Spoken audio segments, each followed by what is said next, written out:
ഇസ്രായേലും ഇറാനും തമ്മിലുള്ള സംഘർഷം രൂക്ഷമായ സാഹചര്യത്തിൽ അമേരിക്ക ഇറാനെ ആക്രമിച്ചാൽ ഇസ്രായേലിനും അമേരിക്കൻ കപ്പലുകൾക്കും നേരെ ആക്രമണം നടത്തുവാൻ യമനിലെ ഹൂതി വിമതർ തയ്യാറെടുക്കുന്നതായി റിപ്പോർട്ട്.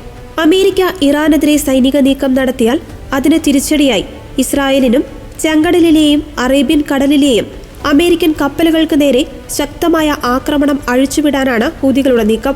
ഇതിനായി മിസൈലുകളും ഡ്രോണുകളും ഉൾപ്പെടെയുള്ള സൈനിക സന്നാഹങ്ങൾ അവർ നീക്കി തുടങ്ങിയതായി റിപ്പോർട്ടുകൾ സൂചിപ്പിക്കുന്നു. ഹൂതികൾ ഇസ്രായേലിനെ ലക്ഷ്യമിടുന്നെന്ന നിഗമനത്തിലാണ് ഇസ്രായേൽ സുരക്ഷാ സേന നിലവിൽ പ്രവർത്തിക്കുന്നത്. ഇസ്രായേൽ പബ്ലിക് ബ്രോഡ്കാസ്റ്ററായ കാൻ ന്യൂസ് ആണ് ഈ വിവരം ആദ്യം റിപ്പോർട്ട് ചെയ്തത്. ഹൂതികൾക്കെതിരെ പോരാടുന്ന യമനിലെ മറ്റൊരു വിഭാഗമാണ് ഹൂതികളുടെ ഈ നീക്കങ്ങളെക്കുറിച്ച് വിവരം നൽകിയത്.